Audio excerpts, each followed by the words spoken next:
चाहे हम अपने माँ बाप के कितने ही लाडले क्यों ना हो।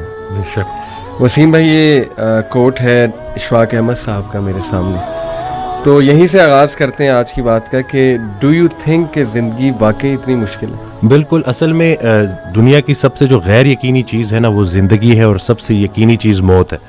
तो ज़िंदगी में ना वो इरादे टूटते हैं और आहिस्ता आहिस्ता गम आते हैं और आपको पता चलता है कि ठहरना मुश्किल ही है। लेकिन जो अल्लाह के साथ रुजू कर लेते हैं उनको ये बात समझ लगती है कि जाना तो हमने है, लेकिन जाने से पहले कुछ काम तो करने हैं ना। तो वो जो काम में मसरूफ़ अमल, अभी हम बात कर रहे थे कि जो अल्लाह के काम कर रहा है, जो मसरूफ़ है, तो फिर वो इन चीज़ों को अपने ऊपर, इस गम को अपने ऊपर हावी नहीं होने देता। हज़रत वासिफ़ रहमतुल्लाह एक शेर पढ़ा करते थे कि गम भी गुज़श्तनी है, खुशी भी गुज़श्तनी, कर गम को इख्तियार के गुजरे तो गम ना हो। तो यानी कि गम को कबूल करना है, उसको रीड करना है, और उसमें ना बड़ा लेसन है। सही बात। तो ये अल्लाह ताला हमारी बर्दाश्त, सबसे बड़ी कुव्वत बर्दाश्त है। बिल्कुल सही। तो हमारी ये बर्दाश्त बढ़ाने के लिए अल्लाह ताला गम भेजता है। सही। और आहिस्ता आहिस्ता सब्र के ज़रिए, नमाज के ज़रिए इंसान जो है ना उस मुश्किल से निकल आता है, क्योंकि अल्लाह का वादा है कि हर सख्ती के साथ आसानी है। तो सख्ती के बाद आसानी है। और अक्सर लोग जो नाउमीद हो जाते हैं ना, तो अल्लाह की रहमत से नाउमीद होना असल में अपने मुस्तकबिल से नाउमीद होना है। तो जब आप अल्लाह से पुरुमीद रहते हो, होपफुल रहते हो, तो फिर वो दिन खैर से गुजर जाते हैं। क्या बात। वसीम भाई, अगर हम दुनिया पे नज़र दौड़ाएं, ऐसे ऐसे गम है ना, यानी लोगों की जब स्टोरी सुनते हैं और ओवरऑल वर्ल्ड में देख लें आप, और जो हिस्ट्री में पास्ट में हुआ है, मतलब ऐसे ऐसे गम आपको नज़र आएंगे ना कि इंसान रो पड़ता है कि यार वाकई दुनिया में बड़ा गम है। लेकिन अगर हम यहीं पे रुक जाए ना कि बस दुनिया में बड़ा गम है, ज़िंदगी बहुत मुश्किल है, तो फिर तो होपलेसनेस है, फिर तो जो है ना वो एक डार्कनेस है, एक अंधेरा है। दैट्स व्हाई आई से टू पीपल कि देखो जो एथेइज्म है वो यहीं पे रुक जाता है। बिल्कुल। वो कहते हैं कि बस we are all here and we are doomed, और बस ठीक है, सफरिंग भी है, केओस भी है, डार्कनेस भी है, अब क्या कर सकते हैं।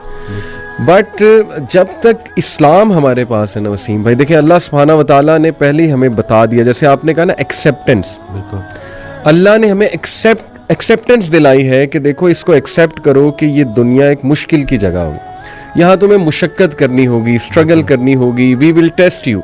हम देखेंगे तुम में से कौन ईमान वाला है, कभी भूख से, कभी खौफ से, कभी खौफ का इनफैक्ट जिक्र है, खौफ से टेस्ट करेंगे। आई थिंक एंग्जाइटी में खौफ का एलिमेंट काफ़ी जो है वो हैवी हावी होता है। फिर लॉस ऑफ लाइफ से तुम्हें टेस्ट करेंगे, लॉस ऑफ फ्रूट से तुम्हें टेस्ट करेंगे, लेकिन वह बशर स्वाबिरीन। और देखिए अल्लाह ने पूरा तरीका बताया कि देखो ना उम्मीद नहीं होना है, अगर ये प्रॉब्लम्स आ जाते हैं तो फिर अल्लाह तरीका भी बता रहा है कि तुमने होप कैसे पकड़ना है। जैसे आपने कहा कि नमाज है, फिर सब्र है, तो how amazing is the philosophy of our religion. बिल्कुल, सुभान अल्लाह। और जो एथियस्ट जो ना मानने वाला है, वो मैं उसको यही बोलूँगा कि वो बेचारा अल्लाह की नेमतें भी इस्तेमाल करता है और अल्लाह को मानता भी नहीं है। सुभान, ठीक है ना। तो तहकीक जो है ना वो आपको बाद में वहां पे पहुंचाएगी जहां तस्लीम पहुंचाएगी आपको पहले। तो जो सरेंडर करना है ना, यही सब कुछ हमने करना है। एक ऑडियो में वो बयान कर रहे थे हज़रत, तो उन्होंने कहा कि पूरा सरेंडर करना है। तो जवाब आया कि हज़रत इतनी कमज़ोर सलाहियतों के साथ पूरा सरेंडर कैसे करो। तो उन्होंने कहा कि तुम पूरा सरेंडर करो, तुम्हारी सलाहियतें भी पूरी हो जाएंगी। सुभान अल्लाह। तो ये है कि जब आप पूरा सरेंडर करते हो ना, ये जो अपनी कारसाजी निकालोगे तो कारसाज की कारसाजी समझ आएगी ना।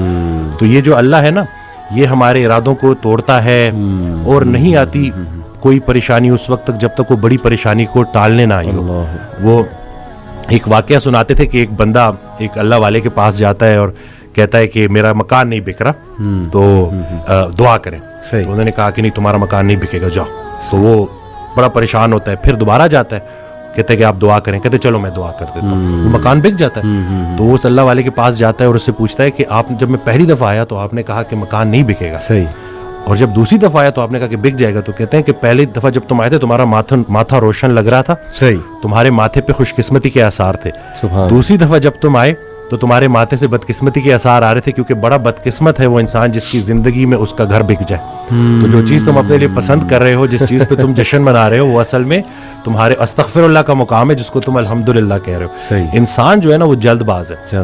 वो कहता है कि बस मेरे अल्लाह को अपने मुताबिक चलाना चाहता है। सही बात। और अल्लाह ने हमारे लिए कितनी खैर रखी हुई है, कितनी आसानी रखी हुई है, हमें खुश करने के लिए अल्लाह के पास इतना कुछ है, लेकिन हम जल्दबाजी में और नाउमीदी में उससे महरूम हो जाते हैं। और शैतान जो है ना वो हमारी रगों में खून की तरह दौड़ता है। सही। تو اس کا طریقہ واردات ہے ہی یہ وسوسہ دینا.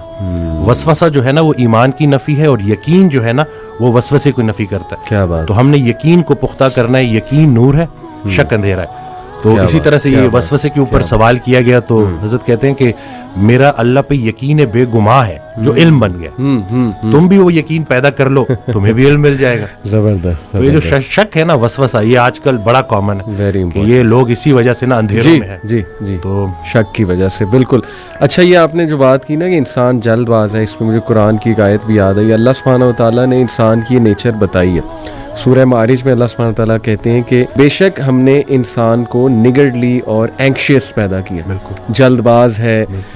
جب خیر آتی ہے تو آپے سے باہر ہو جاتا ہے, اور جب کوئی ڈیفیکلٹی آتی ہے تب پینک ہو جاتا ہے. الا المصلین ایکسیپٹ دوز ہو آفر. یعنی اللہ نے سلوشن بھی ساتھ بتا دیا کہ نہیں, نماز تمہاری ان چیزوں کو چیک کرے گی. سجدہ کرو اللہ کے آگے, اور وہی آپ کی علی بات ہے کہ یقین. اور میں تو سمجھتا ہوں وسیم بھائی کہ ہماری زندگی میں جتنے بھی مسائل آتے ہیں نا وہ اللہ کی ذات پہ یقین دلانے کے لیے تو آتے ہیں کہ دیکھیں ہمارے ہاتھ میں تو ہے ہی کچھ نہیں. انسان پہ کبھی کبھی ایسا کوئی پرابلم آ جاتا ہے اس نے ایکسپیکٹ بھی نہیں کیا ہوتا. دس از ویئر, جیسے حضرت علی صلی اللہ عنہ نے کہا تھا نا کہ میں نے تو اپنے ارادوں کے ٹوٹنے سے اپنے رب کو پہچانا. تو اگر یہ چیزیں ہوتی نا وسیم بھائی تو کیسے ہم اللہ سبحانہ و تعالیٰ کو پہچانتے, اللہ کی پاور کا ہمیں کیسے احساس ہوتا. بالکل. اشفاق احمد صاحب کی بات سے آپ نے سٹارٹ کیا تھا تو مجھے ایک واقعہ یاد آ گیا کہ ایک شخص ان کے پاس گیا اور کہا کہ اشفاق صاحب کوئی زندگی آسان کرنے کی ٹپ دے دیں. تو انہوں نے کہا میں تمہیں موت آسان کرنے کی ٹپ نہ دوں. تو کہتے ہیں چلے وہی دے دیں. کہتے ہیں اگر تم اپنی موت آسان کرنا چاہتے ہو تو جاؤ کسی کی زندگی آسان کر دو. اللہ. تو جو اللہ کا کام کرنے والے ہوتے ہیں وہ گلہ نہیں کرتے, وہ شکر کرتے ہیں اور لوگوں کے کام آتے ہیں. وہ سارے کام جو ہے نا وہ اللہ پہ نہیں ڈالنے, اللہ کے بہت سارے کام ہیں جو ہم نے کرنے ہیں. اور دوسرا یہ کہ خواہشات, یہ جو دنیاوی خواہشات ہیں, یہ جو فانی چیزوں کی محبت ہے آپ کو جیتے جی فانی کر دیتی ہیں. اور یہ جتنا کچھ بھی ہے نا وہ ایک شعر ہے کہ تیرے سوا کروں پسند کیا تیری کائنات میں, دونوں جہاں کی نعمتیں قیمت بندگی نہیں. تو اللہ جو ہے نا اس کو ہم نے کسی چیز کسی لالچ سے ہٹ کے صرف اللہ کیونکہ عبادت کے لائق ہے اور اللہ خالق ہے, اور ہم نے اپنے حالات کو نہیں دیکھنا, بس ہم نے ماننا ہے. امیر انسان اگر اللہ سے دور ہے تو امیری اس کے لیے آزمائش ہے, غریب انسان اگر اللہ سے دور ہے تو غریبی اس کے لیے آزمائش ہے. بلکہ وہ ایک آڈیو میں ارشاد فرماتے ہیں کہ جو غریب ہے نا وہ بھی غنی ہو سکتا ہے. وہ غریب غنی ہے جس کی امیر کے مال پہ نظر نہیں ہے. تو اب وہ دیکھیں نا کہ کتنا آسان ہے ہمارے لیے نا, لیکن یہی ہے کہ اس کو پریکٹس کرنا. اور پھر یہی ہے کہ جو کامیابی کا ہم نے جو ایک معیار رکھ دیا ہے وہ صرف یہی ہے کہ بینک بیلنس اور یہی سب کچھ. تو انسان بھی بیچارہ نا بڑے بڑے گھر بناتا ہے اور سوتا اسی ایک چھوٹی سی تنگ سی جگہ پہ ہے.